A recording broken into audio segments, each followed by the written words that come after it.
भाषा, कला, साहित्यको श्रीवृद्धि एवं सम्वर्धन राजकोट कला साहित्य प्रतिष्ठानको पहिचान।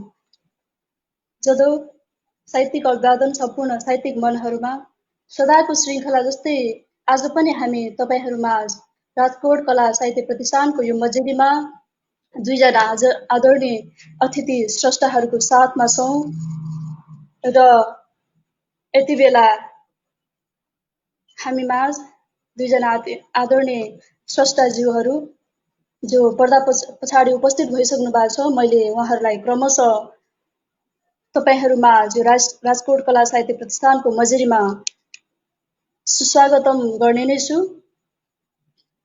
र यति बेला आज हामी 49औं श्रृङ्खलामा छौँ। राजकोट कला साहित्य प्रतिष्ठानको यो 49औं श्रृङ्खलामा छौँ र यति बेला आजको यो श्रृङ्खलामा हामीले थोरै यो श्रृङ्खलालाई थोरै पारिवारिक साहित्यिक श्रृङ्खला बनाउने सोचका साथ एक युगल प्रखर साहित्यकार कवि जोडीलाई हामीले यो राजकोट कला साहित्य प्रतिष्ठानको मजेरीमा निम्त्याएका छौँ र मलाई आशा छ सम्पूर्ण आदरणीय दर्शक आदरणीय साहित्यिक मनहरूले यो कार्यक्रमलाई हेरेर साथ दिनुहुनेछ र मैले देखिसकेको छु आदरणीय तमाम साहित्यिक मनहरू हामीलाई निहाल्नको लागि उपस्थित भइसक्नु भएको छ। तसर्थ पनि मैले ढिला नगरिकन आजका आदरणीय स्रष्टा द्वयलाई क्रमशः कार्यक्रममा सुस्वागतम गर्न गइरहेको छु। तिमी आउनु दुर्घटना थिएन, तिमी आउनु दुर्घटना थिएन, तिमी आउनु निश्चित हो। तिम्रो आगमन तिमी आउनु जस्तो रहेन, तिम्रो आगमन तिमी आउनु जस्तो रहेन। कुनै नियोजित षड्यन्त्रकारीको नियोजित गरेको जस्तै तिम्रो बोली कुनै पुरातन संस्कृति तिम्रो बोली कुनै पुरातन संस्कृतिले छोपेको जस्तै।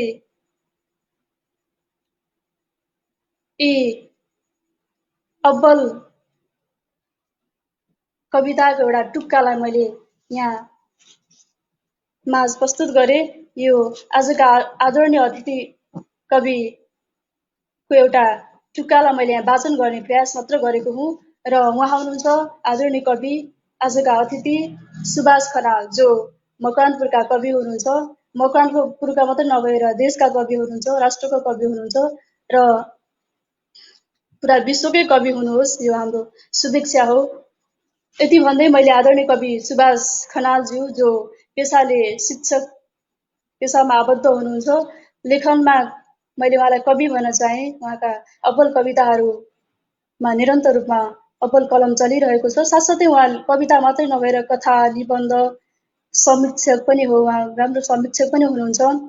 त्यस्तै गरी लघुकथा, गजल, यी विविध विधाहरूमा निरन्तर रूपमा सशक्त रूपमा कलम चलाउँदै आइरहनुभएका आदरणीय अतिथि स्रष्टा विभिन्न सङ्घ संस्थाहरूमा आबद्ध हुनुहुन्छ।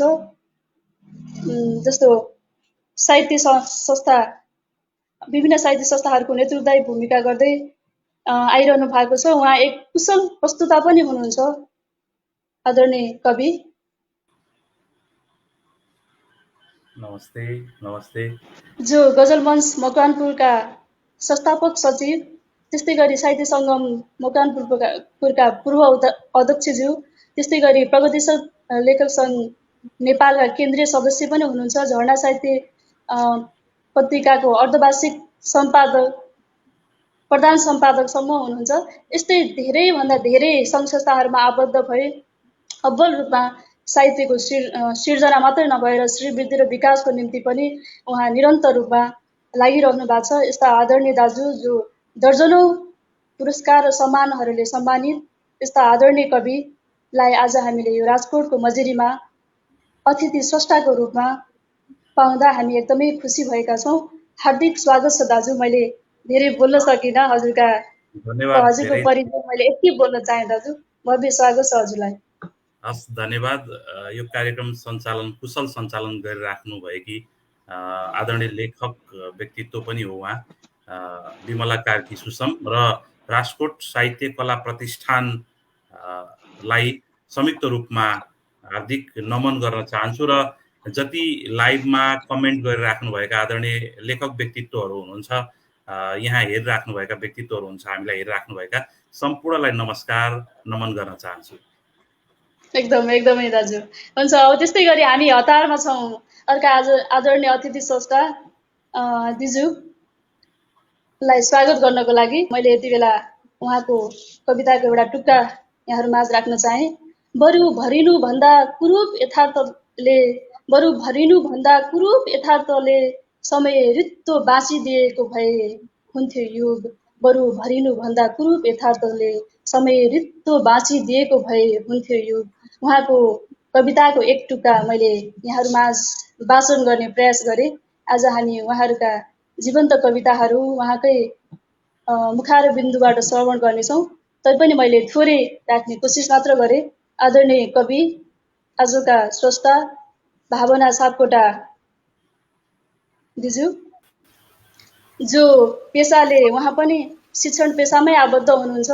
लेखनमा दिजुको बढी कलम कवितामा चले तापनि कविता, गजल, कथा, निबन्ध विभिन्न क्षेत्रमा सशक्त रूपमा कलम चलाउँदै आइरहनु भएका आदरणीय स्रष्टा। त्यस्तै गरी संलग्नताको भन्ने हो भने धेरै सङ्घ संस्थाहरूमा आबद्ध हुनुहुन्छ। मैले केही सङ्घ संस्थाको नाम लिन चाहे यति बेला। आँचल साहित्य कलापुञ्जको सचिव हुनुहुन्छ। त्यस्तै गरी प्रगतिशील लेखक सङ्घ मकवानपुरका सदस्य हुनुहुन्छ। त्यस्तै गरी साहित्य सङ्घ मकवानपुरका पूर्व सहसचिव पनि हुनुहुन्छ आदरणीय दिदी। त्यस्तै गरी उहाँको पनि पुरस्कार र सम्मानको कुरा गर्ने हो भने धेरै पुरस्कारहरूबाट पुरस्कृत भइसक्नु भएको छ, सम्मानित भइसक्नु भएको छ। मैले यति बोल्न चाहे दिदी, यहाँलाई भव्य स्वागत छ यो राजकोटको मजेरीमा। आज म खुसी छु। म सँगसँगै हामी पुरै राजकोट परिवार नै खुसी छौँ तपाईँहरूको यो युगल जोडीलाई यो कार्यक्रममा स्वागत गर्न पाउँदा। धन्यवाद बिमला कार्की सुसम लगायत सम्पूर्ण राजकोट कला साहित्यिक प्रतिष्ठान परिवारलाई र हाम्रो कार्यक्रममा जोडिरहनुभएका सम्पूर्ण साहित्यिक मनमुटहरूमा एकमुष्ट नमस्कार गर्न चाहे मैले। धन्यवाद। हुन्छ एकदमै। हजुर दुवैलाई मैले अघि एकल गरेँ, अहिले दुवैलाई भव्य स्वागत छ। भव्य यो राजकोटको मजेरीमा यहाँ दुवैजनालाई हामी स्वागत गर्दछौँ। र आज म खुसी छु। एउटा शालीन अनुहार मलाई एकदमै मनपर्ने जोडी हो यो। पहिला हामीले साहित्यिक कार्यक्रममा सँगसँगै हिँडेको देख्थ्यौँ दाजु सुभाष दाजु र भावना दाजुलाई। उहाँहरू पेसाले पनि शिक्षण सँगसँगै साहित्यको श्रीवृद्धिका लागि निरन्तर रूपमा मैले चिनेदेखि नै निरन्तर रूपमा लागिरहनु भएको छ। र पछि यो जोडी मैले चाहिँ हजुरहरूको फेस पनि उस्तै भएको जस्तो लाग्छ यो अनुहारको बनोट पनि। मैले सुरुमा चाहिँ दाजु बहिनी जस्तो लिन्थेँ होइन, अनि पछि विवाह भयो अरे भन्दा सुन्दा पनि एकदमै खुसी लाग्यो क्या। हामी धेरैले कुरा पनि गर्थ्यौँ, एकदमै शालीन दुवैजना के। प्राय भिन्नै खालको भएको देखिन्छ नि, कोही आगो कोही पानी भन्ने खालको जोडी भेटिन्छ। यो जोडी चाहिँ मैले पानी के एकदमै शालीन, एकदमै अहिले हामी सुनिहालेछौँ उहाँहरूको कविता, उहाँहरूको आवाज एकदमै सुन्दर, स्वरको पनि ध्वनिको रूपमा मैले लिन्छु। यहाँहरू दुवैजनालाई भव्य स्वागत छ कार्यक्रममा। र यति बेला राजकोट कला साहित्य प्रतिष्ठानको हामी 49औं श्रृङ्खलामा छौँ। र यति बेला धेरैभन्दा धेरै आदरणीय मनहरूले हामीलाई हेरेर साथ दिइरहनु भएको छ। तपाईँ सम्पूर्ण आदरणीय मनहरूलाई म पुनः कार्यक्रममा सुस्वागत गर्न चाहन्छु, नमस्कार भन्न चाहन्छु। र म विशेष अनुरोध पनि गर्न चाहन्छु हाम्रो यो कार्यक्रमलाई धेरैभन्दा धेरै सेयर गरिदिएर धेरैभन्दा धेरै आदरणीय साहित्यिक मनहरूको माझमा पुर्याइदिनको लागि पनि सहयोग गरिदिनु होला। त्यस्तै गरी हामी सँगै रहेर हाम्रो कार्यक्रम कस्तो भइरहेछ प्रतिक्रियाहरू दिएर हामीलाई हौसला पनि दिनुहुनेछ भन्ने मैले अपेक्षा पनि गर्छु। यति भन्दै म अब कार्यक्रम अगाडि बढाउन चाहे। हामी आज 3 चरणमा रहन्छौँ दाजु दिदी। यो 3 चरणमा हामी सकेसम्म 5वटा रचना अनि बीचमा थोरै भलाकुसारी, साहित्यिक भलाकुसारी सँगसँगै आज हामी बिल्कुलै एक परिवारसँग छौँ। तसर्थ पनि मैले पारिवारिक कुराहरू पनि सोध्दैछु दाजु दिदीलाई। र आज मैले अपेक्षा गरेको थिएँ, म अहिले बिचनी भन्नेछु बाबु जो पनि अब्बल रूपमा कविता लेख्दै हुनुहुन्छ सानै उमेरमा पनि। मैले उहाँलाई पनि जोड्ने कि भनेको थियो, हामी विविध कारणले उहाँलाई जोड्न सकेका छैनौँ। ठिकै छ, आउने बसाइहरूमा बाबुलाई पनि यो कार्यक्रममा स्वागत गर्न पाइयोस्। र हामी यति बेला थोरै भरात कुसारीलाई नै जोड्न चाहे दाजु। मैले दाजुबाट सुरु गरेँ। हस्, हुन्छ।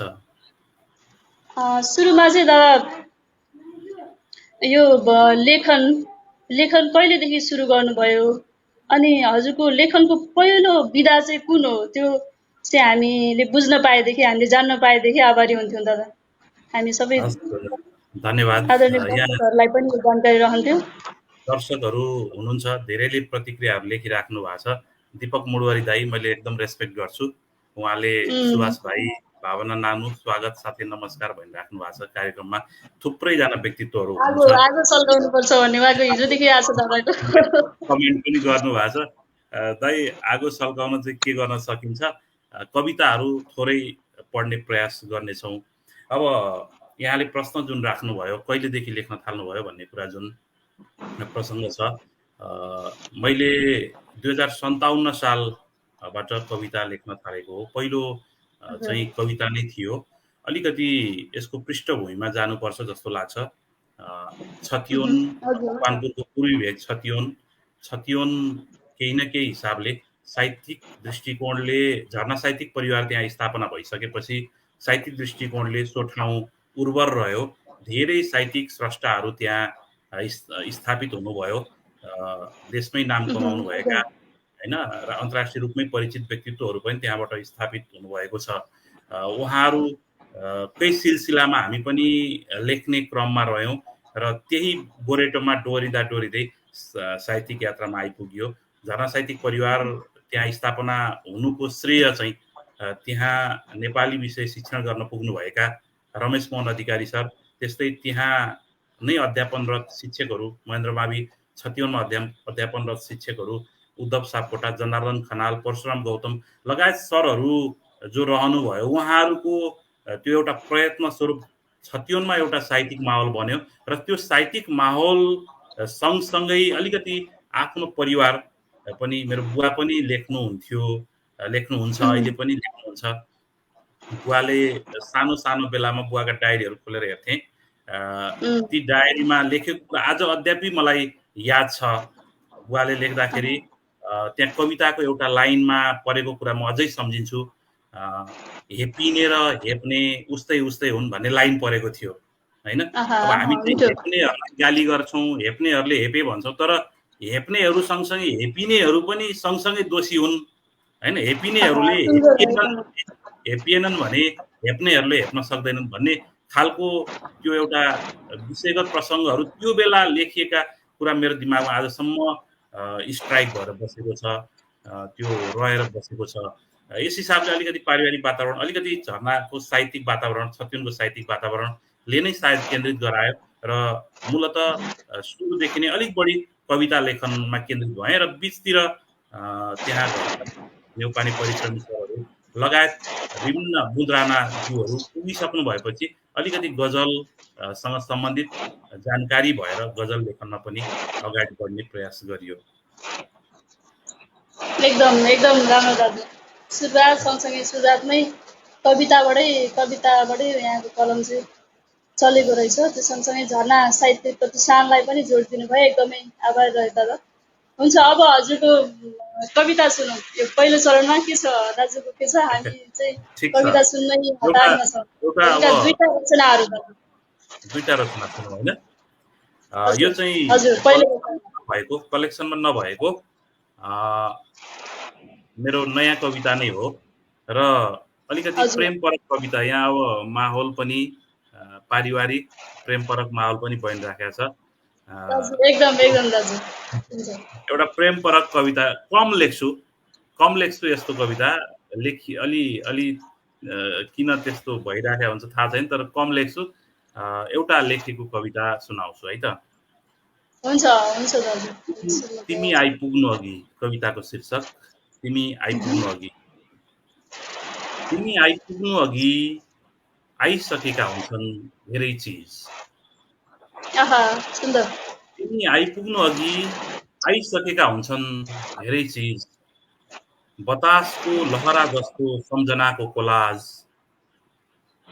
बतासको लहरा जस्तो सम्झनाको कोलाज, मुस्कानको मोहक सुगन्ध, कोमल पाइतालाका सुस्त पदसापको ध्वनि, उमङ्गको ससानो झरी, मनमा कैद तिम्रो सबैभन्दा सुन्दर तस्बिर आइसकेका हुन्छन् तिमी आइपुग्नु अघि।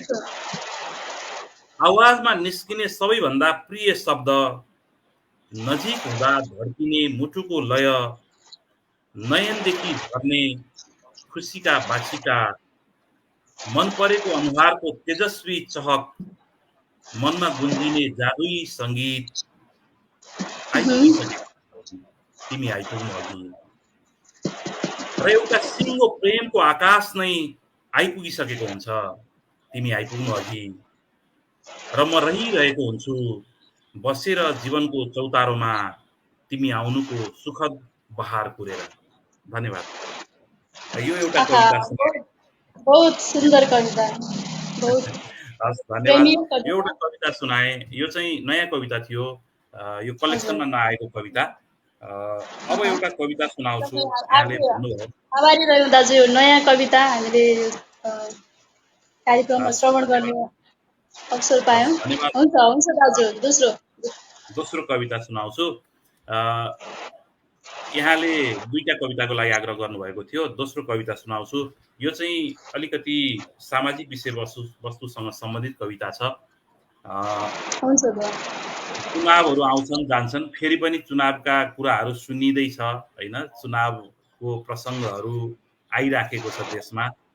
एउटा चुनावसँग सम्बन्धित कविता। चुनाव।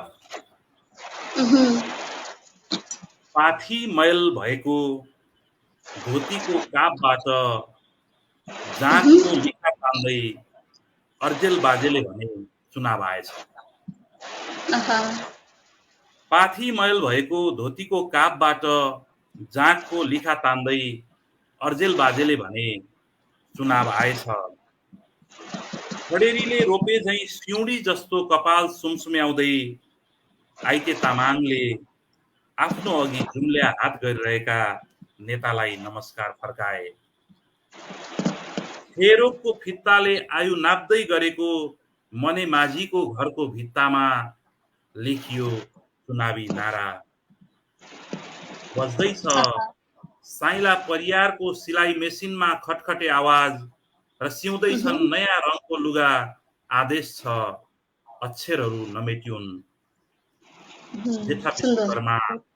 जेठा विश्वकर्मा हेर्दैछन् छाया पारेर हातले आँखा आफ्नो घरतिर आउने झोलाको रङ र झोला भिर्ने मानिसको चेहरा। माझटोलको चौतारोमा बहन थाल्यो तातो हावा। नाच्दैछ विप्लवको भुमरी छिरेर गाउँ चुनाव गाउँबाट जित्छ र सहर जान्छ, सहरबाट जित्छ र राजधानी जान्छ, राजधानीबाट जित्छ र विदेश उड्छ। यो देशमा आइते तामाङ, अर्जेल बाजे, मने माझी, साइला परियार, जेठा विश्वकर्मा यी सबैले जित्दैनन् कुनै चुनाव। हस्, धन्यवाद। बहुत सामाजिक अनि यथार्थपरक सरल शब्दहरूको, त्यसो त दाजुका हरेक कविताहरू सरल शब्दहरूको प्रयोगमा पनि एकदमै मन छुने खालका हुन्छन्। मलाई एकदमै मन पर्छ कवि सुभाष खनालका कविता। त्यसो त दाजुका दुईटा कृतिहरू पनि बजारमा आइसकेका छन्, एकदमै चर्चामा रहेका छन् ती कृतिहरू। विचारको उल्टो नदी नामै काफी छ मलाई लाग्छ।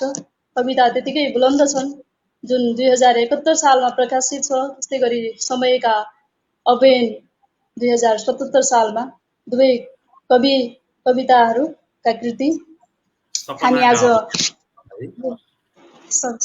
सपनाका अव्ययहरू एकदमै यी दुईटा कृतिहरू दाजुका आइसकेका छन्। एकदमै स्वर्णिम कृतिहरू हामीले पढ्न पाइसकेका छौँ र आज हामी यो राजकोटको 49औं मा पनि दाजुका नवीन कविताहरू श्रवण गर्न पाइरहेछौँ। हामी एकदमै खुसी छौँ र यति बेला मैले आदरणीय दर्शक श्रोताहरूलाई देखिरहेको छु। तपाईँ सम्पूर्णलाई म हार्दिक धन्यवाद दिन चाहन्छु, किनकि हामीलाई हेरेर मिठा मिठा कमेन्टहरू दिएर साथ दिइरहनु भएको छ। सर शिवहरि पुडासैनी सर आहा आहा भन्दै जोडिँदै हुनुहुन्छ, दाजुको कवितामा कमेन्ट दिइरहनु भएको छ। त्यस्तै गरी शिवहरि सर नै साहित्यिक अभिवादन सम्पूर्णमा भन्दै उपस्थित हुनुभएको छ। सरलाई स्वागत छ, हामीलाई हेरेर साथ दिनुहोला। त्यस्तै गरी विजय खड्का सर मैले अघि नैदेखि देखिरहेको छु, सरले वा भन्दै मिठा मिठा कमेन्ट सँगसँगै कार्यक्रमलाई सेयर गरेर हामीलाई साथ दिइरहनु भएको छ, मैले अपेक्षा गरेको छु। त्यस्तै गरी लक्ष्मी स्मृति सर जो आफै पनि एक कुशल मुक्तकार गजलकार पूर्वबाट हुनुहुन्छ। चुनाव आएछ आहा गजब काटाछे कडा कविता नेतालाई सुनाउनु पर्ने भन्दै कमेन्ट गरिरहनु भएको छ। एकदमै उहाँहरूले सुनिरहनु भयो होला मलाई लाग्छ। हामीले सुनाउने भनेको नै यसरी नै त हो नि, होइन दाजु? त्यस्तै गरी सानो जोजु मेरोमा सुनिँदैन भन्दै हुन्छ, के समस्या होला। त्यस्तै गरी सुरेश पाण्डे सर उहाँले पनि हामीलाई हेरिरहनु भएको छ। सर हजुरलाई एकदमै स्वागत छ कार्यक्रममा, हामीलाई हेरेर यो हौसला दिनुभएकोमा आदरणीय सर सुरेश पाण्डे सर। त्यस्तै गरी मन्दिरा खड्का बहिनी आहा भन्दै कमेन्ट जनाइरहनु भएको छ, यहाँलाई स्वागत छ। त्यस्तै गरी सागर विश्वकर्मा भव्य बसाई भन्दै हुन्छ, उहाँ एक कुशल प्रस्तोता पनि हो, हामीलाई निरन्तर रूपमा माया गरिरहने आदरणीय सर, तपाईँलाई पनि स्वागत छ। त्यस्तै गरी दुर्गा प्रसाद सिग्देल सर हामीलाई हेरेर साथ दिइरहनु भएको छ, यहाँलाई स्वागत छ कार्यक्रममा। ल उपस्थित दर्शक तथा कविहरूमा सम्मान भन्दै हुनुहुन्छ। मैले सबैलाई सकेसम्म यो स्क्रिनमा देखाउने यहाँहरूको कमेन्टलाई देखाइरहेको छु र आदरणीय अग्रज आदरणीय दर्शक तपाईँहरू सम्पूर्णको कमेन्टहरू मैले लिन सकिरहेको छुइनँ होला, त्यसको लागि माफी चाहन्छु। आदरणीय दाजु दिपक मुडोरी दाजु हिजोदेखि नै यो पोस्टर देख्ने बित्तिकैदेखि उहाँले आगो बाल्नुपर्छ मकवानपुर भन्दै गइरहनु भएको थियो। एकदमै दाजु हजुरलाई हामी सकेसम्म त्यही कोसिस गर्ने हौ र पुरा विश्वास पनि छ, किनकि आज हामीसँग आगो कविहरू हुनुहुन्छ। दाजुलाई भव्य स्वागत। त्यस्तै गरी विनोद बाबु अधिकारी पनि हामीलाई हेरिरहनु भएको छ, सरलाई स्वागत छ। प्रदेशमा रहेर पनि निरन्तर रूपमा साहित्यमा कलम चलाउँदै त्यस्तै गरी साहित्यिक कार्यक्रमहरूमा प्राय उपस्थित भएर उपस्थित जनाउनुहुन्छ, यहाँलाई भव्य स्वागत छ सर। त्यस्तै गरी सागर आँसु सर, सागर यहाँहरू सबैलाई मैले चाहिँ एकमुष्ट स्वागत गर्न चाहेँ। माफी चाहन्छु, कमेन्टहरू सबै लिन सकिरहेको छैन, मैले सकेसम्म स्क्रिनमा चाहिँ देखाउने कोसिस गर्नेछु भन्दै अब मैले ढिला नगरिकन आजका अतिथि स्रष्टा आदरणीय दिजु भावना सापकोटा दिजुलाई मैले यो पहिलो चरणमा जोड्न चाहेँ। दिजु पुनः नमस्कार। र यति बेला मैले अघि दाजुलाई यस्तै उही प्रश्न गर्न चाहेँ सुरुमा, हजुरको पनि लेखन यात्रा, हजुरको लेखन कहिलेदेखि सुरु भयो, त्यसपछि लेखनको पहिलो विधा कुन हो, हामीले त्यो बुझ्न पाए हुन्थ्यो भन्ने लागेको छ दिदी। त्यस्तै गरी अनि पहिलो बसाइमै हजुरका पनि 2टा रचनाहरू हामी श्रवण गर्न पाऊँ त्यो अपेक्षा गरेँ दिदी मैले। हस्, धन्यवाद। सम्पूर्णमा फेरि पनि नमस्कार। हामीलाई हेरेर बसिरहनु भएको छ, यहाँहरू सम्पूर्णमा स्वागत गर्छु। बिमलाजीले सोध्नु भएको प्रश्न, अब लेखन आरम्भ सोध्नु भएको छ। हामी दुईजनै लगभग एउटै क्षेत्रमा, हामीलाई प्रेरणा प्राप्त स्रोत एउटै हो। यद्यपि उहाँ मभन्दा अगाडिको ब्याज हुनुहुन्छ, म उहाँभन्दा ढिलै कवितामा प्रवेश गरेको, कविता विधामा। मेरो चाहिँ 59-60 को हाराहारीमा मैले लेखन यात्रा सुरु गरेको हुँ। त्यसै गरी प्रेरणाको स्रोत पृष्ठभूमि हाम्रो झरना साहित्यिक परिवार हो। अनि त्यस पछाडि रमेश सर, अनि हाम्रो मेरो बुवा उद्धव सापकोटा लगायतका जनार्दन सरहरू, सबै पृष्ठभूमि हाम्रो एउटै हो, हामी एउटै ठाउँको मान्छे। त्यो भएको कारणले गर्दाखेरि त्यही कुरा रिपिट गरेर मैले दर्शकहरूलाई सुनाउनलाई उचित ठानिनँ। हाम्रो सबै कुरा एउटै हो। त्यस कारणले गर्दाखेरि लेखन आरम्भको पहिलो विधा कविता विधाबाटै मैले पनि लेखन आरम्भ सुरु गरेको हो। म कक्षा 7-8 मा पढ्दाखेरि मेरो देश शीर्षकको कविता लेखेर कविता विधामा साहित्यमा प्रवेश गरेको हुँ। तिनी हो। र मैले अहिले पढ्ने कविताको शीर्षक ऋतुबोध। बरु भरिनु भन्दा कुरूप यथार्थले समय रित्तै बाँचिदिएको भए हुन्थे युग। बरु भरिनु भन्दा कुरूप यथार्थले समय रित्तै बाँचिदिएको भए हुन्थे युग। बाँझोमै उठ्छन् ससाना बर र पिपल जमिन फोडेर, खाली चौरमै खेल्छन् नानीहरू भकुण्डो, रित्तो आकाशमै खेल्छन् ताराहरू लुकामारी, रित्तो गर्भसायमै हुर्किन्छ एक भ्रूण, रित्तै जन्मिन्छ कुनै बालक। रित्तो रूपका रित्ता पातहरूमा जब छोएर जान्छ बतासले, सर्वाधिक प्रेमिल हुनेछ चुम्बन। बोकेर गलत अस्तित्व हिँड्नुभन्दा हजारौं माइल एक बेहस सौन्दर्य नहिँड्नु। जब देखिन्छन् आकाशमा कराङ कुरुङका बथान, उड्दैनन् गौँथलीहरू निर्धक्क। जब हावामा सुसाउँछ चिलको आवाज, लुक्ने गर्छन् चल्लाहरू। नपुग्ने हो भने कहीँ नथाल्नु ठिक एक बेसुरे यात्रा, नपुग्नु हो भने कहीँ नथाल्नु ठिक एक बेसुरे यात्रा। लेखिनु भन्दा वायात अर्थहरू छाडिनु ठिक पानाहरू खाली खाली, हेर्नु भन्दा अर्थहीन दृश्य निदाउनु ठिक अर्को एक निन्द्रा। उराट दुसपना पूर्नु ठिक अर्को एक सपना, पूर्णताको प्रतिबिम्बन ऋतुबोध। रित्तो एक रिलले खिच्दो रहेछ आशाको सुन्दर तस्बिर, रित्तो एक सपनाले देख्दो रहेछ अजम्बरी युग बोक्ने देश। त्यो देश मेरै भइदिए। धन्यवाद। यो मेरो एउटा कविता थियो। बहुत बहुत सुन्दर दिदी। मैले सुरुमा वाचन गर्न कोसिस गरेको कविता हजुरको सुमधुर स्वरमा सुन्न पायौँ। एकदमै हार्दिक आभार दिदी। मिठो प्रतिबिम्बहरूले भरिएको यो मिठो कविता हामीले पहिलो श्रवणमै श्रवण गर्न पायौँ। हुन्छ दिदी, अब फेरि ढिला नगरिकन दोस्रो रचना सुनाउँ दिदी। मैले पढ्ने अर्को कविताको शीर्षक बुख्याचा। तिमीले नै बनाएर राखेका हौ मलाई रक्षार्थ तिम्रो बालीको, तिमीले नै बनाएर राखेका हौ मलाई रक्षार्थ तिम्रो बालीको। थोत्रा लुगा खाँदेऊ बनायौ मेरो टाउको, भर्खरै किनेर ल्याएको ब्रान्डेड पहिरनमा सजायौ आफ्नो शरीर, लगाइदियौ ठाउँ च्यातेको दागै दाग लागेर तिम्रो इज्जत जोगाउन नसकेको सेतो सर्ट मेरो शरीरमा। के सिंगारमा सजाइदियौ र ठिङ्ग उभ्याइदियौ एउटा आलीको छेउमा प्राणविहीन मेरो देहलाई। प्राण भरिएको तिमी हिँड्छौ हिँडिरहन्छौ दिनभर बेफिक्री, चर्को घाममा जोगाउँछौ छातामा आफूलाई, दर्के पानीमा ओतिन्छौ बर्सादी लाएर, जाडोमा न्यानो दिन्छौ आफ्नो शरीरभर बक्खु भिरेर, भोक लागेमा भरपेट खान्छौ बेफिक्री, थाकेमा बिसाइदिन्छौ शीतल चौरमाथि शरीर निदाइदिन्छौ, निन्द्रा लागेमा मस्त उभिदा गोडा गलेमा बसिदिन्छौ थ्याच्च र सुस्ताउँछौ लामो सुस्केरा। तिम्रो बालीको सुरक्षा कवचमा जोगाइदिन्छु अन्न पन्छीहरूबाट, दिनरात मान्छे हुनुको भ्रम पालेर झुक्याइराख्छु अबोध पन्छीहरूलाई। घाम पानी जाडो गर्मी भोक तिर्खा केही नभनी उभिदिन्छु दिनभर, उभिदिन्छु रातभर ब्युटिफुल भएर। तिमी मानव प्राण भएर पनि प्राणविहीन म जस्तै भएको देख्दा लाग्छ तिम्रो प्राण भरेर आफूमा उभ्याइदिउँ आलीको छेउमा तिमीलाई, र निकालौँ एउटा विद्रोही आवाज आफूबाट, धन्यवाद।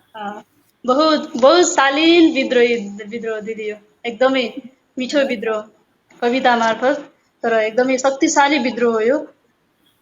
हार्दिक आभार दिदी। यो दुईटै कविताहरू बुलन्द कविताहरू हामीले श्रवण गर्न पायौँ। मैले अघि नै उद्घोष गरिसकेको छु, आजका आदरणीय अतिथि द्वयको जुन वाचन छ त्यो पनि एकदमै मिठो लाग्छ मलाई, र मलाई लागिरहेछ आदरणीय दर्शकहरूले पनि त्यही महसुस गरिरहनु भएको छ। यहाँहरू दुवैजनालाई यो पहिलो बसाइमा यति सुन्दर बसाइ बनाइदिनु भएकोमा पुनः धन्यवाद दिन चाहन्छु। र हामी अब फेरि एकचोटि मैले थोरै आदरणीय दर्शकहरूलाई पनि जोड्न चाहेँ। यति बेला हामीसँग भवानी नेपाल दाजु जो कुशल प्रस्तोता पनि हुनुहुन्छ, जो युएबाट हामीलाई हेर्दै हुनुहुन्छ नमस्कार भन्दै हामीसँग जोडिनु भएको छ। म पनि आएँ है भन्दै हुनुहुन्छ। भव्य स्वागत छ दाजु। हजुरहरू नआएदेखि हामीले के गर्ने। त्यस्तै गरी रमेश खतिवडा सर उहाँले पनि हामीलाई हेर्दै हुनुहुन्छ, हार्दिक नमन भन्दै हुनुहुन्छ। एकदमै स्वागत छ सर, हजुरलाई पनि हार्दिक नमन। त्यस्तै गरी राम देउबा सर, आहा हजुर क्या मिठो कविता, उस्तै वाचन भन्दै हुनुहुन्छ। एकदमै सुन्दर वाचन, सुन्दर कविताहरू हामीले यति बेला सुनिरहेछौँ सर। हजुरलाई कार्यक्रममा भव्य स्वागत छ, हार्दिक नमन भन्नुभएको छ। एकदमै नमन सर हामीलाई। त्यस्तै गरी शिवहरि बुढासैनी सर हामीलाई हेरिरहनु भएको छ। मिठो मिठो अति मिठो भन्दै दिजुको कवितामा कमेन्ट गरिरहनु भएको छ। यहाँलाई पुनः धन्यवाद। त्यस्तै गरी दिपक दाजु हामीसँगै हुनुहुन्छ। यहाँ सरहरू बिच कुराकानी पनि भइरहेछ मलाई लाग्छ। रश्मि रिमाल मिठो कविता भन्दै जोडिनु भएको छ। यहाँलाई स्वागत छ कार्यक्रममा। त्यस्तै गरी धेरै आदरणीय मनहरू, आदरणीय दर्शकहरूलाई मैले देखिरहेको छु। रवि खड्का रोदन भव्य बसाई भन्नुभएको छ। स्वागत छ सर हजुरलाई कार्यक्रममा। हामी यति बेला राजकोट कला साहित्य प्रतिष्ठानको 49औं श्रृङ्खलामा छौँ र त्यसो त हामी हरेक आइतबार बाहिरी श्रृङ्खलामा 2 जना अतिथि स्रष्टाहरूसँग जोडिँदै आइरहेका छौँ र आज पनि हामी त्यही क्रममा 2 जना आदरणीय अतिथि कविहरूको साथमा छौँ, जो नितान्त कवि मात्र नभएर 2 जना अतिथि मात्र नभएर एक युगल जोडी हुनुहुन्छ। हामीले एउटा परिवारभित्रबाट टपक्क झिकेर ल्याएका छौँ र यो त्यसै झिक्न पाएका छैनौँ। उहाँहरूको अब्बल लेखनीले हामीले उहाँहरूलाई यो साहित्यिक राजकोटको मजेरीमा स्वागत गर्न पाएका छौँ र हामी जीवन्त रूपमा यो लेखन, उहाँहरूको साहित्यिक यात्रा यसरी नै चलिरहेको पनि हेर्न चाहन्छौँ। त्यो शुभेच्छा पनि मैले व्यक्त गरेँ। त्यो त मैले गरिरहनु भन्दा पनि उहाँहरूले गरिसक्नु भएको छ र यति बेला मैले थोरै फेरि पुनः भलाकुसारीलाई जोड्न चाहेँ। हामी भन्छौँ कहिलेकाहीँ धेरैजनाले भन्ने गरेको मैले सुनेको छु, राम्रो लेख्दै गरेकाहरू पनि हराउने, कता कता हराउने होइन। अनि के भयो भन्दा पारिवारिक समस्या के, त्यसले गर्दा मैले लेख्न पाइनँ भन्ने खालको एउटा त्यो बहाना हो कि अथवा यथार्थ, अथवा हामीले त्यो यथार्थ त्यो समस्यासँग जुझ्न नसकेर पनि होला होइन। कति चाहिँ हराउने, पलायन हुने पनि देखिन्छ। तर यहाँहरू अघि हुन त यो एकदमै यो जोडीको सुरुवात होइन सुरुदेखि नै मिलेको रहेछ। अघि दाजु दिदी 2 जनाकै भनाइबाट आइसक्यो। सँगसँगै यात्राहरू सुरु गऱ्यौँ हामीले भन्दै हुनुहुन्छ। कविताबाटै होइन, कविताहरू पनि सुरुमै कवि हुने खालकै कविताहरू। अघि दिदीको कविता देश प्रेम भन्ने कविताबाट सुरु गऱ्यो भन्दै हुन्थ्यो दिदीले। एकदमै यस्तो कविताबाट साहित्यिक यात्राबाटै सुरु भयो र त्यहीबाट चिन्जानीबाटै होला सायद वैवाहिक जीवनमा पनि बाँधिनु भयो। यहाँलाई पुनः यो वैवाहिक जीवन सफलताको पनि कामना गर्दछौँ। र यति बेला मैले थोरै जोड्न चाहेको सन्दर्भ चाहिँ यसरी लेख्दा लेख्दै हराउने विभिन्न समस्याहरू आइपर्छ कतिजनालाई, धेरैजनालाई। तर यो जोडी चाहिँ सदाबहार रूपमा मैले चिनेदेखि नै र धेरै दर्शकहरू जसले सुभाष खनाल र भावना सापकोलालाई चिन्नुहुन्छ उहाँहरू सबैलाई पनि लाग्छ होला, सुरुदेखि नै निरन्तर रूपमा कतै पनि नअल्मेलिकन निरन्तर रूपमा हिजो पनि कवि, आज पनि कवि, भोलि पनि कवि भइरहने जोडी भन्छु कि म उहाँहरूलाई। त्यसरी लेखिरहनु भएको छ। त्यसरी लेख्नको लागि यो एउटा चाहिँ सबै अरूलाई पनि सिकाइ होइन, अरूलाई पनि ऊर्जा मिल्नेछ भन्ने मलाई लागेको छ। मैले त्यो कारणले पनि यहाँहरूलाई चाहिँ यो कार्यक्रममा जोडेकी हुँ। म माफी पनि चाहन्छु आदरणीय दाजु सुभाष दाजुलाई। दाजुले मलाई एउटा कार्यक्रममा धेरै पटक आग्रह गर्दा पनि म आफै मेरो समस्याका कारणले दाजुसँग जोडिन पाएको थिइनँ र म आफैले आज यहाँहरूलाई जोड्न पाएँ। म एकदमै खुसी छु।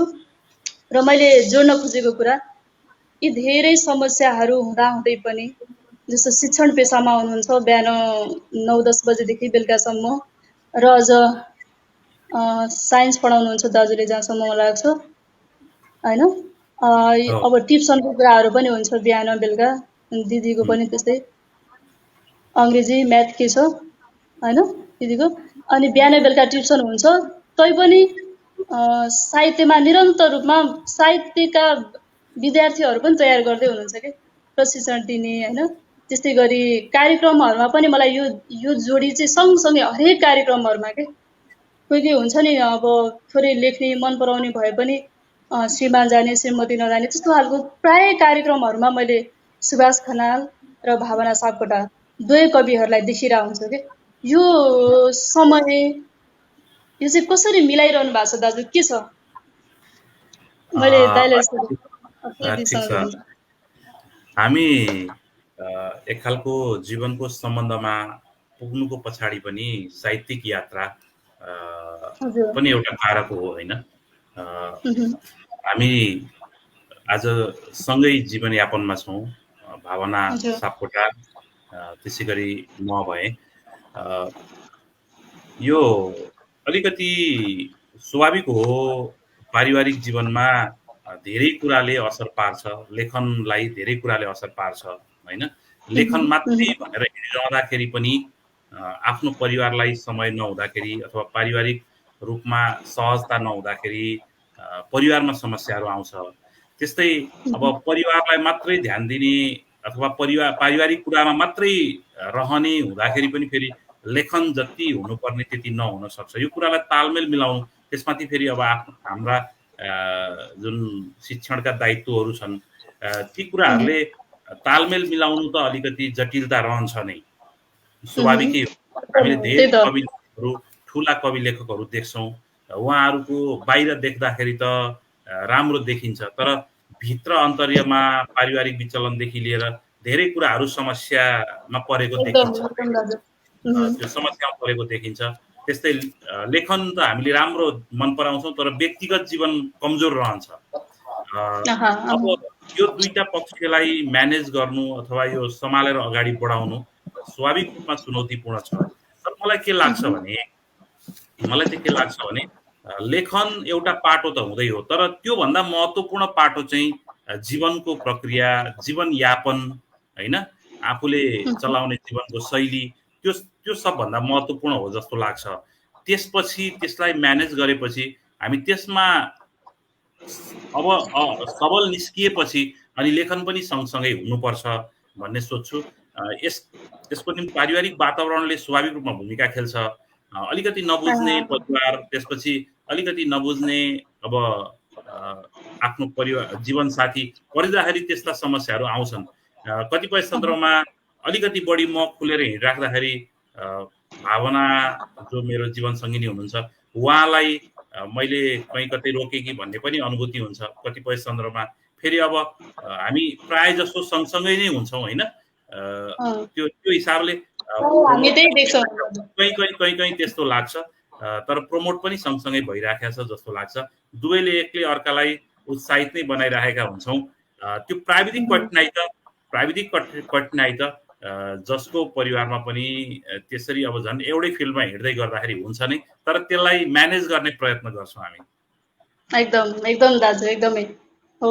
त्यही त दुवैजनाले बुझ्नु पर्यो होइन। प्राकृतिक कुराहरू जस्तो महिलाहरूले खेप्नु पर्ने ती कुराहरूसँग त कसै पनि केही लाग्दैन, त्यो त सबैले बुझ्नुपर्ने कुराहरू। त्योभन्दा बाहिर परिवारले सपोर्ट गरिदिनु भयो होइन, आफ्नो जीवनसाथी जो श्रीमान होस् या श्रीमतीले एकले अर्कालाई सपोर्ट गरिदिए भने हरेक कुराहरू हरेक कुरामा सफल हुन सकिन्छ भन्ने खालको भनाइ सन्दर्भ राखिदिनु भयो दाजु। एकदमै हामी आभारी रह्यौँ। यो चाहिँ सबैलाई प्रेरणा हुन्छ भन्ने हिसाबले पनि मैले यहाँलाई यो सन्दर्भ जोड्न चाहेको दाजु। हुन्छ, अब हामी एउटा रचना सुनौँ है।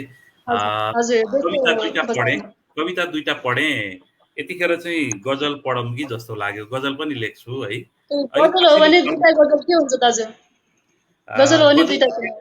हातमा अगाडि दुईटा गजल छैन, गजल एउटा सुनाउँछु अनि कविता। यहाँ सविता तिमल सिन्हा पनि देखिरहेको छु, सुन्दर विचार भनेर लेखिराख्नु भएको छ। भावना हामीसँग सँगसँगै साहित्यिक यात्रामा हुनुहुन्छ उहाँ पनि। सुरेन्द्र पाण्डेले पनि लेखिराख्नु भएको छ। सम्पूर्णलाई नमन गर्दै म एउटा गजल पढ्छु है त। हुन्छ दाजु, गजल सुनाउनु। उनीहरूलाई के मतलब र सानाहरूको, उनीहरूलाई के मतलब र सानाहरूको व्यापार खुब चलेको छ बहानाहरूको, उनीहरूलाई के मतलब र सानाहरूको। कोही बगर झैँ बाँचेका छन्, कोही हराभरा, बगर झैँ बाँचेका छन्, कोही हराभरा।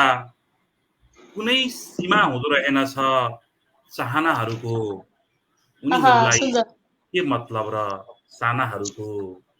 व्यापार खुब चलेको छ बहानाहरूको।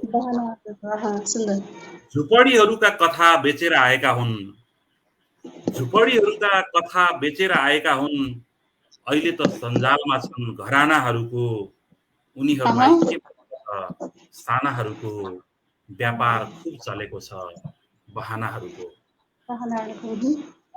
सुदूर सपनाका रहरहरू सुनाउँछन्, सुदूर सपनाका रहरहरू सुनाउँछन्, सुदूर सपनाका रहरहरू सुनाउँछन्।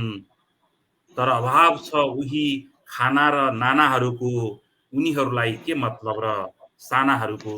व्यापार खुब चलेको छ बहानाहरूको। उही गीत उही शैली पुगिसक्यो अब, उही गीत उही शैली पुगिसक्यो अब। सुर बदलौँ न हो यी गानाहरूको, उनीहरूलाई के मतलब सानाहरूको। व्यापार खुब चलेको छ बहानाहरूको। धन्यवाद। उनीहरूलाई के मतलब र सानाहरूको। व्यापार खुब चलेको छ बहानाहरूको। कस्तो मिठो सुन्दर मतला सुन्दर शेरहरूले भरिपूर्ण यो गजलको लागि पुनः मैले दाजुलाई हार्दिक आभार व्यक्त गर्न चाहे। हुन्छ, यो दोस्रो बसाइमा आफ्ना महत्त्वपूर्ण साहित्यिक सन्दर्भ सँगसँगै एउटा सुन्दर गजल पनि हामीले श्रवण गर्न पायौँ। दाजुलाई धन्यवाद। त्यस्तै मैले अब दिजु आजका आदरणीय अतिथि स्रष्टा भावना सापकोटा दिजुलाई जोड्न चाहे। दिजु, हजुरलाई पनि थोरै सन्दर्भ लगभग उस्तै उस्तै हुनसक्छ, कता कता मैले सुन्थेँ कि अब यो जोडी सुन्दर जोडी चाहिँ एउटै सूत्रमा बाँधिनु त भयो होइन।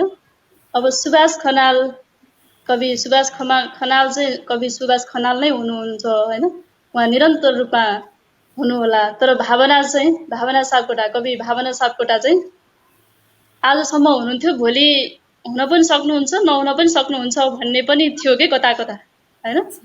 कतिलाई नारी स्रष्टाहरू यसरी नै हराउँछन् नि होइन, हराइरह पनि छन्। मकवानपुरमै कति स्रष्टाहरू हराउनु भएको थियो।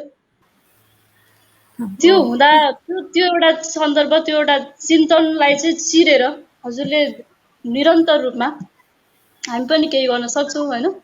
म कवि भावना सापकोटा नै हो भनेर आफूलाई स्थापित गराइरहँदा चाहिँ कस्ता कस्ता चुनौतीहरू भोग्नु पर्यो के छ दिदी? हुन त यो पारिवारिक माहौल नै साहित्यिक भयो, बुवादेखि नै अघि दाजुले भन्नुभयो होइन। त्यो एउटा चाहिँ संयोग पनि हो, राम्रो भाग्य पनि हो भन्न चाहे भने त एकदमै दिजुको आफ्नो कर्मको होइन। के छ दिदी त्यो कतिको गाह्रो अप्ठ्यारो कस्तो भयो हजुरलाई? अब हजुर दुवैजना चाहिँ एउटै क्षेत्रमा, दाजुले पनि अघि धेरै कुराहरू भनिसक्नु भएको छ होइन। त्यो गर्दै गर्दा चाहिँ कतिको अप्ठ्यारो हुँदो रहेछ दिदी? यस्तो भयो, अब हाम्रो चाहिँ लगभग बचपनदेखि नै एकले अर्कालाई चिनियो बुझियो होइन। अनि अब उहाँबाट मलाई अप्ठ्यारो हुने मबाट उहाँलाई अप्ठ्यारो हुने त कुरै हुँदैन। त्यो अब सबै कुरा समान भयो नि त, हाम्रो लेखन एउटै भयो, अब पेसा एउटै। सोध्न चाहे दिदी भनेपछि हाम्रो बचपन पनि सँगै हो? हजुर मैले थाहा पाएँ होइन, उहाँ 9 कक्षा पढ्नलाई हामी पढ्ने स्कुलमा आउनु पर्थ्यो अनि त्यतिखेरदेखिको चिन्जानी हो। अनि अब गाविस एउटै वडा मात्रै फरक थियो। त्यो कारणले गर्दाखेरि उहाँको परिवारसँग म चिनिने, मेरो परिवारसँग उहाँ चिनिने कुरा नौलो थिएन हाम्रो दुई परिवारको लागि। अनि लगभग दुईटै खाले परिवार उस्तै खालको। हाम्रो परिवारमा चाहिँ कस्तो छ भने परिवारको लागि चाहिँ म बाँधिनुपर्छ भन्ने कुरा मेरो सासु आमाले राख्नुहुन्न। घरमा केही काम गर्नुहुन्छ भने कि यो काम बुहारीले नै गर्नुपर्छ भनेर उहाँले आजसम्म पनि छुट्याएको अवस्था छैन। म अब 12 वर्ष भयो हामीले सँगै जीवनयापन गरेको, आजको दिनसम्म पनि यो काम तिमीले नै गर्नुपर्छ भनेर उहाँले गर्नु भएको छैन, त्यो रोकेर राख्नु भएको छैन। म कहीँ जानु अब म धेरै हिँड्नुपर्छ, बाहिर हिँड्ने पर्ने काम यताउति सबै काम पर्दाखेरि पनि आजको दिनसम्म पनि उहाँले कहिले पनि त्यो कालो मुख पार्नु भएको छैन। मलाई सपोर्ट छ, फुल सपोर्ट छ उहाँको।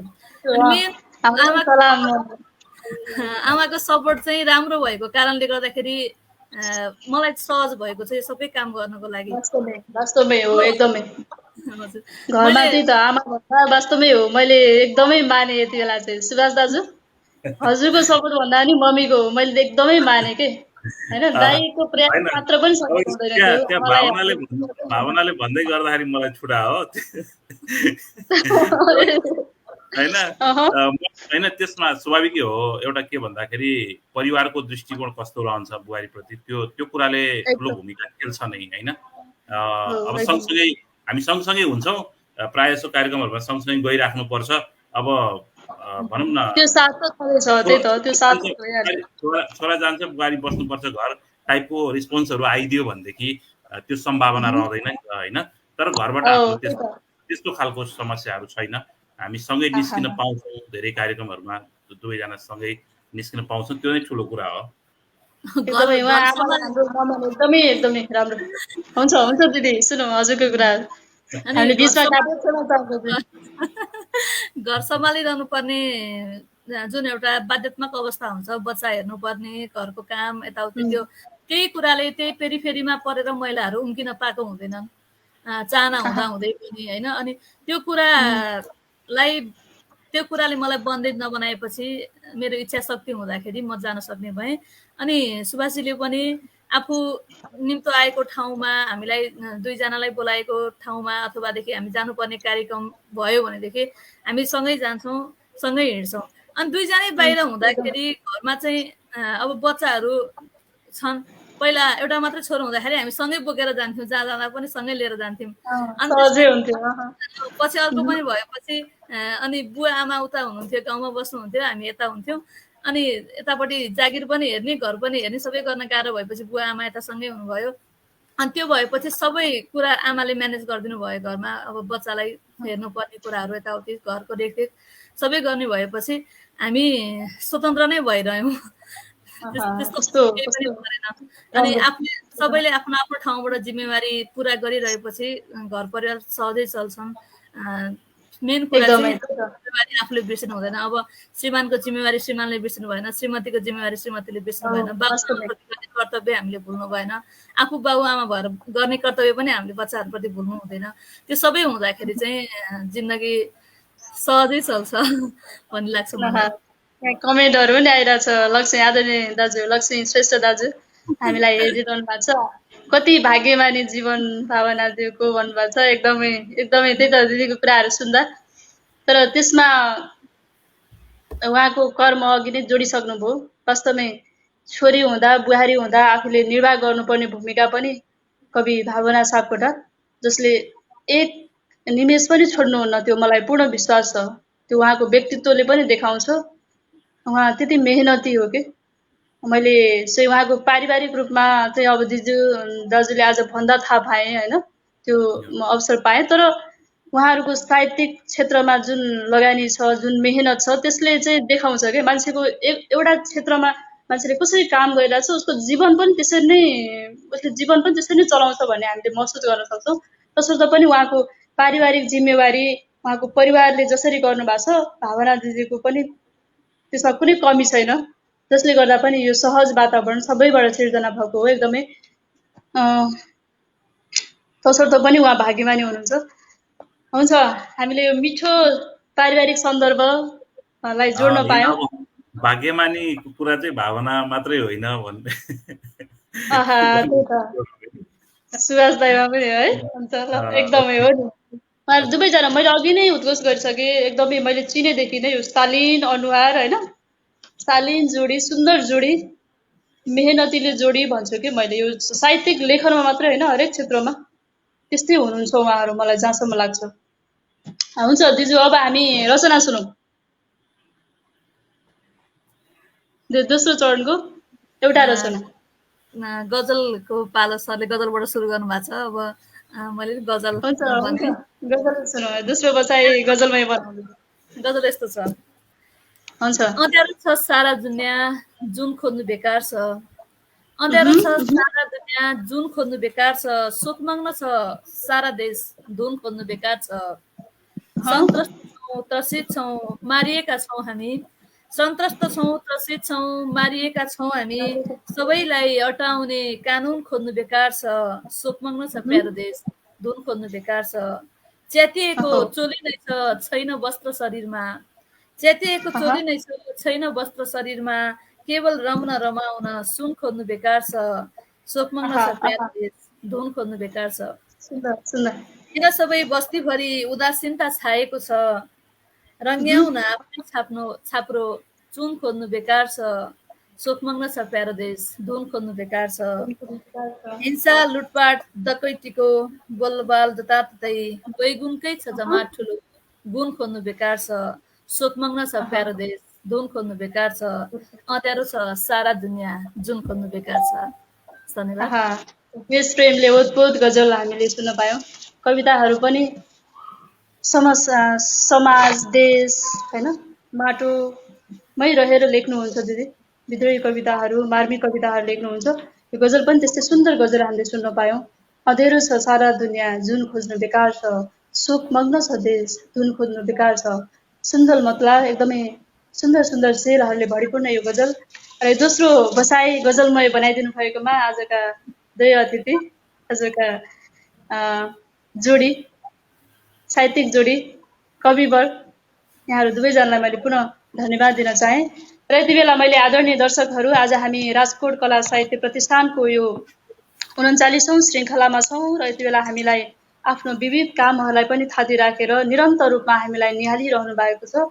तपाईँ सम्पूर्णलाई म हृदयदेखि नै हृदय बिछ्याएर हार्दिक धन्यवाद दिन चाहन्छु। र राजकोट परिवार जो पर्दा पछाडिबाट यो कार्यक्रमलाई सफल बनाउनको लागि निरन्तर रूपमा लागिरहनु भएको छ। आदरणीय दाजु MP पाण्डे दाजु, त्यस्तै गरी विजय खड्का सर, त्यस्तै गरी भूमिराज सरलाई पनि मैले देखिरहेको छु। त्यस्तै मन्दिरा बहिनी, सबैलाई म हार्दिक धन्यवाद दिन चाहन्छु। त्यस्तै गरी आदरणीय मनहरू, अघि मैले देखिरहेको थिएँ सविता तिमल सिन्हा दिदी, उहाँ हामीलाई निहालिरहनु भएको छ। आहा भन्दै कमेन्ट गर्नुभएको छ। दिदी यहाँलाई पनि स्वागत छ। हाम्रो यो साहित्यिक बसाइ निरन्तर रहिरहोस् मैले कामना पनि गरेँ। त्यस्तै गरी कविता खत्री क्ल्याप क्ल्याप भन्दै दिदीको गजलमा कमेन्ट गरिरहनु भएको छ। एकदमै स्वागत छ आन्टी हजुरलाई। त्यस्तै गरी लक्ष्मी सरले हामीलाई हेरिरहनु भएको छ। वा भावनाज्यूको सिर्जना झनै भावनात्मक छ भन्दै कमेन्ट गर्नुभएको छ सर। एकदमै उहाँका सिर्जनाहरू जीवन्त हुन्छन्, भावनात्मक हुन्छन् एकदमै। त्यस्तै गरी भूमिराज सर पनि जोडिनु भएको छ, स्वागत छ सर। हुन्छ, यहाँहरू सबैलाई यो कार्यक्रम हेरेर साथ दिइरहनु भएकोमा धन्यवाद। मैले कमेन्टहरूलाई थोरै थोरै लिएको छु, धेरै सबै कमेन्टहरू मैले लिइरहन सकिरहेको छुइनँ, माफी पनि चाहन्छु। भन्दै हामी लगभग 1 घण्टाको समय हो, लगभग समयले हामीलाई नेटो काटिसकेको छ। दाजु र दिदीको यो मिठा एकदमै जीवन्त कुराहरू सुन्दा सुन्दै हामीलाई समयले नेटो काटेको पनि पत्ता भइरहेको छैन। त्यसो त अब हामी तेस्रो चरणमा पनि छौँ। दोस्रो चरण हामीले 2टा चरणहरू हामीले सकिसकेका छौँ। हामी अब तेस्रो तथा अन्तिम चरणमै छौँ। र मैले थोरै सन्दर्भ भन्नाले यो साहित्य र जीवनलाई, यो कुनै प्रश्न भन्दा पनि हामी छलफलमै हुन्छौँ दाजु। साहित्य र जीवनलाई चाहिँ हजुरले छोटोमा कसरी बुझ्नुहुन्छ हैन? अब व्याख्या गर्यो भने त अब कवि सुभाष खनाल समीक्षक, उहाँले दिनभरि व्याख्या गरेर पनि सक्नुहुन्न। त्यस्तै गरी एक कुशल प्रस्तुता पनि हो दाजु, आफै कति धेरै भलाकुसारी गर्नुहुन्छ, मिठा मिठा भलाकुसारी हुन्छ, मैले दाजुको हेरेको छु। म त्यही भएर मैले दाजुलाई छोटोमा भने। हामी समयले बाँधिएका छौँ, तसर्थ पनि दाजु यो जीवन र साहित्यलाई चाहिँ हजुरले कसरी लिनु भएको छ? छोटो भने। जीवन चाहिँ सुन्दर चिज हो भन्ने लाग्छ मलाई। यो त्यत्तिकै प्राप्त हुने चिज होइन। एकदमै जीवन हामीले जसरी प्राप्त गर्छौँ यसलाई सहज उम्किन दिन पनि हुँदैन भन्ने अनुभूति गर्छु। जीवन एकदमै महत्त्वपूर्ण चिज हो। हामी आज यसरी गफिन पाइरहेका छौँ, आज हामी सबैसँग भेट हुन पाइरहेका छौँ, यो जीवन भएरै भएको हो हैन? जीवन थिएन भने यी सब चिजहरू हुने थिएनन्, हामीसँग केही पनि हुने थिएनन्। अनि एउटा ढुङ्गासँग तपाईले संवाद गर्न सक्नुहुन्न हैन। एउटा भनौँ न ढुङ्गा कोही कुरा गरौँ, तपाईँ त्यसको पीडा महसुस गर्न सक्नुहुन्न अथवा त्योसँग खुसी हुन सक्नुहुन्न, तर हामीसँग जीवन छ त्यसकारण हामी खुसी हुन सकेका छौँ हैन, महसुस गर्न सकेका छौँ। धेरै कुराहरू हावा चलेको महसुस हुन्छ, पानी बगेको महसुस हुन्छ, सब चिज यो संसार सुन्दर देखिने भनेकै जीवन भएर हो। जीवन थिएन भने सम्भवतः संसार यति सुन्दर हामीलाई अनुभूति हुँदैन थियो हैन। जीवनमा केही समय पीडाहरू आउन सक्छन्, तर ती पीडाहरू नागिसकेपछि फेरि जीवनमा सुन्दरताहरू प्राप्त हुन्छ। त्यसकारणले जीवन एकदमै महत्त्वपूर्ण चिज हो र त्यो जीवनलाई झन् त्यो सुरम्य बनाउन, झन् राम्रो बनाउनको लागि, त्यो जीवनलाई झन् सुन्दर बनाउनको लागि साहित्य आवश्यक छ। साहित्य समाजलाई हेर्ने फरक दृष्टिकोण हो भन्ने पनि महसुस गर्छु म। समाजलाई अरूले हेरेको दृष्टिकोण र एउटा कविले, एउटा लेखकले हेर्ने दृष्टिकोण फरक हुन सक्छ हैन। एउटा कविले देख्ने आँखा र सबै समाजले देख्ने आँखाहरू फरक हुन सक्छन् हैन। समाजले एउटा व्यक्तिलाई चोर देखिराखेको छ, एउटा व्यक्तिलाई चोर देखिराखेको छ, उसले चोरी राखेको छ, अरूलाई दुःख दिइरहेछ भने पनि कविले कसरी हेरिदिन सक्छ भने नि त्यो चोर्नु उसको बाध्यता हुन सक्छ हैन। त्यो समाजले उसलाई चोर्ने वातावरणसम्म पुर्याएको हुन सक्छ भन्ने दृष्टिकोणले कविले हेरिदिन सक्छ। त्यसकारण कवि अथवा लेखन अथवा साहित्य एउटा फरक एङ्गल हो, समाजलाई हेर्ने एउटा फरक दृष्टिकोण हो भन्ने पनि महसुस गर्छु। वास्तवमा यो जीवनलाई फरक ढङ्गले जिउनको लागि, यो जीवनलाई थप अनुभव बोध गराउनको लागि साहित्यले भूमिका खेलेको छ भन्ने लाग्छ। कस्तो मिठो सन्दर्भ दाजु, एकदमै एकदमै हामी जीवित छौँ होइन, त्यसैले त ढुङ्गामा पनि जीवन खोज्न सक्छौँ। त्यो ढुङ्गा चाहिँ आफै जीवित छैन, हामीले साहित्यको कारणले चाहिँ हामीले त्यो अनुभव बोध गर्छौँ अथवा हामी त्यो ढुङ्गा हेरेर मक्ख पर्छौँ मिन्स ऊ आफै त मक्ख छैन तर हामी मक्ख पर्छौँ मिन्स हाम्रो फिलिङ्सले त्यो काम गरेको छ होइन, हाम्रो अनुभव। कति मिठो सन्दर्भ एकदमै दाजु। हामी जीवन्त छौँ र त हामीले चाहिँ साहित्यिक माध्यमबाट चाहिँ एउटा अर्धचेत होइन अथवा मृत जस्तै भनौँ न, त्यस्ता चिजहरूलाई पनि जीवन दिइरहेछौँ। तसर्थ पनि जीवन र साहित्य चाहिँ एकदमै महत्त्वपूर्ण छ। यो चाहिँ भन्ने एउटा सन्दर्भ, मिठो सन्दर्भ जोडिदिनु भयो दाजुलाई, एकदमै धन्यवाद। अब हामी एउटा रचना पनि सुनाउनु दाजु सँगसँगै। हस्, एउटा कविता सुनाउँछु। हुन्छ हुन्छ दाजु। यो सोझै लेखिएको कविता छ होइन। हस् हस् दादा। चुपचाप बिजनेस शीर्षकको कविता। चुपचाप बिजनेस। तपाईँ जति बढी बोल्नुहुनेछ उति नै घाटा बेहोर्नुहुनेछ। तपाईँ जति बढी बोल्नुहुनेछ उति नै घाटा बेहोर्नुहुनेछ। यसो गर्नुहोस्, चुपचाप बिजनेस चलाउनुहोस्। साधारण घटना हो भने ननिकाल्नुहोस् प्रतिरोधी आवाज, बरु जो विजयी देखिन्छ तर्कमा मतमा उतैपट्टि लर्काउनुहोस् टाउको, नाफै नाफा हुनु। नेता हुनुहुन्छ भने नबोक्नुहोस् अडान, अलिक मौन आवाजमा हुन्छ मात्र भन्नुहोस्, सकेसम्म टाउको मात्र हल्लाउनुहोस्। फेरि बोल्नुभयो भने भोलि तपाईँकै वचनले तपाईँलाई पक्रिनेछन्। इतिहास बेत्ता हुनुहुन्छ, नखोतल्नुहोस् पुराना चिहान, भेटिन सक्छ जबरजस्ती हत्या भएका सत्यका कंकालहरू। बहुप्रतिष्ठित बुद्धिजीवी चिन्नुहोस् आवाजको बजार मूल्य र बोल्नुहोस् त्यसै अनुकूल, त्यसबाहेक चुपचाप बस्नुहोस्। प्रशासकहरू कम बोल्नुहोस्, भलादमी देखिनुहोस्, टेबुल माथि भन्दा तलबाट बढी काम गर्नुहोस्, चुपचाप बिजनेस चलाउनुहोस्। न्याय प्रशासक र व्याख्याताहरू सबैभन्दा आधिकारिक र सहज ठाउँमा हुनुहुन्छ, चुपचाप बिजनेसका मालिक उत्पादन यहीँबाट बढी सम्भव छ। चुपचाप बिजनेस चलाउनुहोस् र मालामाल हुनुहोस्। बिचौलिया हुनुहुन्छ, गौरवबोध गर्नुहोस्, यो तपाईँकै समय हो। समय फर्की फर्की आइरहेछ, अवसर खेर नफाल्नुहोस्, सेकेन्डको उपयोग गर्नुहोस्। पत्रकारहरू सबैभन्दा बढी थाहा पाउनुहोस् र सबैभन्दा कम लेख्नुहोस्, चुपचाप बिजनेस आफै चल्नेछ। पत्रकारहरू सबैभन्दा बढी थाहा पाउनुहोस् र सबैभन्दा कम लेख्नुहोस्, चुपचाप बिजनेस आफै चल्नेछ। शिक्षक हुनुहुन्छ, बहुत सुन्दर हजुर। शिक्षक हुनुहुन्छ, आचरण एकातिर शिक्षण अर्कोतिर हुँदा केही छैन। कुनै सामाजिक कुरा सिकाउनु जरुरी छैन। असामाजिक उद्योग र यसको नाफाबारे बढी चिन्तित हुनुहोस्।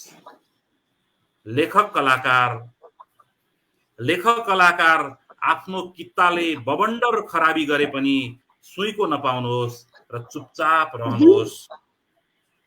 बहुत बहुत दादा। यो समय बढी बकबक गर्नु ठिक होइन। पटक पटक भन्नुहोस्, देश सङ्कटको घडीमा छ, हामी सबै सङ्कटमा छौँ। मौन रहनुहोस्, कम बोल्नुहोस्, चुपचाप बिजनेस चलाउनुहोस्। धन्यवाद। हजुरले चुपचाप बस्नुहोस् भनेको भएर मात्रै म बोल्न नसकेको दाजु, नत्र धेरै वाह वाह गर्नु मन थियो। एकदमै बुलन्द कविता। तपाईँ जति बोल्नुहुने उति नै घाटा बेहोर्नु हुनेछ। बहुत बुलन्द, एकदमै मिठो विम्बर प्रतीकको प्रयोग भएको एकदमै बुलन्द कविता। बोल्नेहरू घाटामा छन् हैन, जसले स्पष्ट बोल्छ उसलाई समस्या छ। चुपचाप बस्नेहरू काम गर्छन् भन्ने ढङ्गले एउटा व्यङ्ग्यात्मक कविता लेख्ने प्रयास गरेको। एकदमै व्यङ्ग्य, एकदमै दाजु मिठो व्यङ्ग्य, यथार्थपरक व्यङ्ग्य, एकदमै बुलन्द कविता दाजु। हामीले यो अन्तिम बसाइमा सुन्न पायौँ। यहाँलाई पुनः धन्यवाद, एकदमै आभारी भयौँ। हजुरका यी कविताहरू हाम्रो मनमुटुमा बसिरहनेछन्। हुन्छ, हामीलाई समयले छोडिरहेछ, नत्र भने हामी हजुरका कविताहरू दिनभरि रातभरि सुने पनि थाक्दैनौँ। र यति बेला मैले पुनः आदरणीय दिदी भावना दिजुलाई जोड्न चाहेँ। दिजुलाई पनि अन्तिममा एउटै प्रश्न मैले राख्न चाहेँ। दिदी, हजुरलाई पनि के लाग्छ जीवन र साहित्य? अघि सुभाष दाजुको मानव जीवन चाहिँ सृष्टिको एउटा सुन्दर उपहार हो। सृष्टिले एउटा सुन्दर उपहारको रूपमा मानव जीवनलाई दिएको छ, हाम्रो जीवनलाई दिएको छ। सुभाषजीले भनिसक्नुभयो, हामी त्यतिकै यो जीवन प्राप्त गरेका छैनौँ। एकदम जीवन हामी भएर सुन्दर छ, हामी जीवन भएर सुन्दर छौँ, यो कुरा छ। यसै गरी साहित्यको कारणले गर्दाखेरि हाम्रो जीवन थप सुन्दर भएको छ। हामीले साहित्यको माध्यमबाट जीवनमा रस भर्ने काम गरिरहेका हुन्छौँ। यसले हामीलाई चाहिँ के भन्छ, त्यो उत्प्रेरणा दिने काम गर्छ। जीवनलाई अझ अगाडि लैजाउँ लाग्ने खालको वातावरण तय गरिदिन्छ र आफूमा भएका क्षमताहरूलाई प्रस्तुत गर्ने मौका दिन्छ। मेरो यही नै हो जीवनसँग सम्बन्धित कुरा। हामी भएर जीवन छ, एकदमै मिठो मिठो सन्दर्भ, एकदमै मिठो। दाजुले भनिसक्नु भएको छ धेरै, तर कति कुराहरू त्यही कुरालाई यथावत र मिठा कुराहरू आयो दिजु। अगाडि बिमलाजीले सोध्ने बेलामा खालि सुभाषजीलाई अगाडि सोध्ने हुने, अनि मेरो पछि मात्रै आउने, अनि हाम्रो विचार लगभग एउटै हुने भएर त्यही कुरा के दोहोऱ्याउनु जस्तो हुने, त्यसले गर्दा समस्या। दिदीले सबैलाई बचत गर्नुभयो, मलाई थाहा छ, नत्र मैले राम्रै सिधेको छु। कवि भावना सापकोटा यही सन्दर्भमा अहिले यही विषयमा चाहिँ कविता लेख्नुहोस् भन्यो भने पनि 2 पाना कविता लेखिदिनुहुन्छ दिजु। भयो यो नभनौँ होइन, मलाई थाहा छ एकदमै। त्यो भएर नि मैले उ गर्न चाहिएन, दाइलाई नै राखेँ। दिदीमा त्यो क्षमता छ भन्ने मलाई थाहा छ कि, त्यही भएर हुन्छ दिजु। अब हामी के गर्छौँ, रचना सुन्छौँ हजुरको? मेरो एउटा कविता अब मैले पढ्छु। मैले पढ्ने कविताको शीर्षक सुन्दरताको विरुद्धमा। मिठो। सुन्दर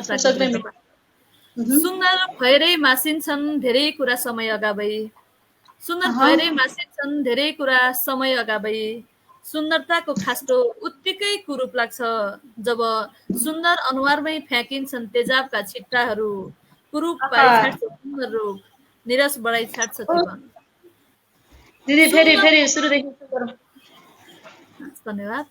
सुन्दर भएरै मासिन्छन् धेरै कुरा समय अगावै, सुन्दरताको खास्टो उत्तिकै कुरूप लाग्छ जब सुन्दर अनुहारमै फ्याँकिन्छन् तेजाबका छिट्टाहरू, कुरूप पारी आहा छाड्छ सुन्दर रूप, निरस बनाइ छाड्छ जीवन।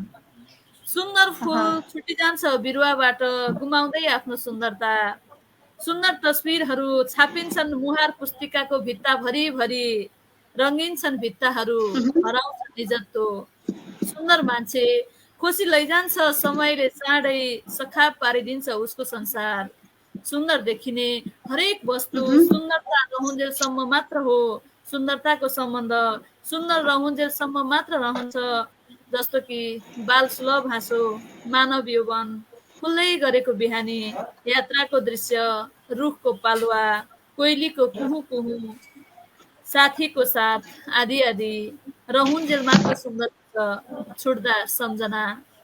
सुन्दरतालाई अधिक माया गर्ने म, सुन्दरतालाई अधिक माया गर्ने म, सुन्दरताकै विरुद्ध कविता लेख्दैछु, सोच्नुहोस् कुरूपताको अधिक घृणाको कारण सुन्दरता जोखिममा छ, सोच्नुहोस् कुरूपताको अधिक घृणाको कारण सुन्दरता जोखिममा छ। धन्यवाद। आहा बहुत मार्मिक, एकदमै मिठो कविता, एकदमै सुन्दर कविता जे यो अन्तिम बसाइमा। त्यसो त हामीले सुरुदेखि नै सुन्दर कविताहरू श्रवण गर्न पाइरहेका छौँ र अन्तिम बसाइमा झन् एकदमै बुलन्द कविता सुन्न पायौँ। दिदीलाई पुनः धन्यवाद, पुनः आभार व्यक्त गर्न चाहेँ र हामी अब कार्यक्रमको अन्त्यमै छौँ र यति बेला मैले राजकोट कला साहित्य प्रतिष्ठानको आजको यो 49औँ बसाइमा हामीलाई हेरेर साथ दिनुहुने आदरणीय सम्पूर्ण स्रष्टा दर्शकहरूलाई हार्दिक आभार व्यक्त गर्न चाहन्छु। यति बेला हामीलाई सविता तिमलसना जसले निरन्तर रूपमा हेरिरहनु भएको छ, त्यस्तै गरी लक्ष्मी सर टेबल मुनिको व्यापार भन्दै कमेन्ट गर्दै निरन्तर रूपमा हेरिरहनु भएको छ। मैले कमेन्टहरू यति बेला लिन सकिनँ। तपाईँ सम्पूर्ण आदरणीय मनहरू, नानु कार्की पनि जोडिनु भएको छ, वैदिक स्वागत छ हजुरलाई। त्यस्तै गरी सविता दिदी निरन्तर रूपमा हेरिरहनु भएको छ, विजय खड्का सरले पनि हामीलाई निहालिरहनु भएको छ। मैले कमेन्टहरू पढ्न सकिनँ सर, क्षमा चाहेँ। त्यस्तै गरी प्रगत नेपाली सरले पनि हामीलाई निहालिरहनु भएको छ। सम्पूर्ण आदरणीय तमाम साहित्यिक मनहरू जो दर्शक बनेर हामीलाई निहालिरहनु भएको छ, तपाईँ सम्पूर्णलाई म धन्यवाद दिन चाहन्छु। यहाँहरूको कमेन्ट मैले लिन सकिनँ भने मलाई माफ गरिदिनु होला भन्दै र आजका आदरणीय अतिथि स्रष्टा एक सुन्दर जोडी, साहित्यिक जोडी कविवर भावना सापकोटा दिज्यू र सुभाष खनाल दाजुलाई म पुनः हार्दिक धन्यवाद दिन चाहन्छु। हाम्रो यो सानो निमन्त्रणलाई सहज रूपमा आफ्नो समयलाई एकातिर मिलाएर व्यस्त हुँदाहुँदै पनि हाम्रो सानो निमन्त्रणा आग्रहलाई सहज रूपमा स्वीकारेर हुन्छ भनेर यो कार्यक्रममा आइदिनु भयो र आफ्ना अब्बल भनाइहरू, आफ्ना सुन्दर सृजनाहरूले राजकोट कला साहित्य प्रतिष्ठानको मजेरीलाई सुशोभित गराइदिनु भयो। तपाईँ दुवैलाई म हृदय बिछ्याएर धन्यवाद व्यक्त गर्न चाहन्छु। पुनः राजकोट परिवार, पुरा राजकोट परिवार नै यहाँहरूप्रति हार्दिक आभारी छौँ र अबको यहाँहरूको साहित्यिक यात्रा हिजो जसरी चलिरहेको थियो आज पनि चलिरहेको छ र भोलि पनि निरन्तर रूपमा यसरी नै हामीले यो जोडीलाई साहित्यको क्षेत्रमा हराभरा रूपमा देखिरहन पाऊँ। यहाँका कलमहरूले, यहाँ दुवैका कलमहरूले जीवन्त रचनाहरू लेखुन् र यहाँका सृजनाहरू कालजयी भएर रहिरहन् भन्ने पनि मैले शुभेच्छा व्यक्त गर्न चाहेँ। यति भन्दै मैले आजको यो बसाइबाट यहाँहरू दुवैलाई बिदाई गर्न चाहे। आदरणीय दाजु धन्यवाद विमला बहिनी। यहाँ एउटा कार्यक्रमको सुन्दर प्रस्तोता पनि हुनुहुन्छ, कार्यक्रम चलाइराख्नु भएको छ, साथै गजलकार पनि हुनुहुन्छ, गजल लेख्नुहुन्छ। यहाँका गजलहरू, गजल सङ्ग्रहहरू हामीले पनि पढ्ने अवसर प्राप्त गरेका छौँ। यति धेरै श्रोताहरूको मायाको साथ कार्यक्रममा रहन पाइयो, त्यस निम्ति भावना म्याडम मेरो दुवैजनाको तर्फबाट तपाईँलाई विशेष धन्यवाद। भावनाको केही कुरा छ भने थप राख्नको लागि आग्रह गर्छु, नभए तपाईँलाई हाम्रो तर्फबाट पारिवारिक धन्यवाद पनि। हुन्छ हुन्छ दादा दिदी के छ दाजुले सकारात्मक प्रतिक्रिया राख्नुहुने हेर्नुहुने सकारात्मक प्रतिक्रिया राख्नुहुने आदरणीय सम्पूर्ण व्यक्तित्वहरू जो हुनुहुन्छ सबैलाई नमन पनि भन्न चाहन्छौँ, धन्यवाद पनि भन्न चाहन्छौँ। यहाँहरूको अभिप्रेरणाले नै हाम्रो साहित्यिक यात्रा थप उत्साही बन्नेछ। एकदमै हुन्छ हुन्छ दाजु दिजु। वास्तवमै आजको कार्यक्रमबाट हामी छुट्यौँ पनि निरन्तर रूपमा यो साहित्यिक यात्रामा हामी सदैव यसरी नै जोडिरहन पाऊँ। आजको यो एउटा बसाइबाट छुटे पनि हामी सधैँ सँगै हुनेछौँ भन्ने पनि मैले आशा राखेको छु। हुन्छ, मैले बिदा गरेँ यहाँहरू दुवैजनालाई। हस्, धन्यवाद।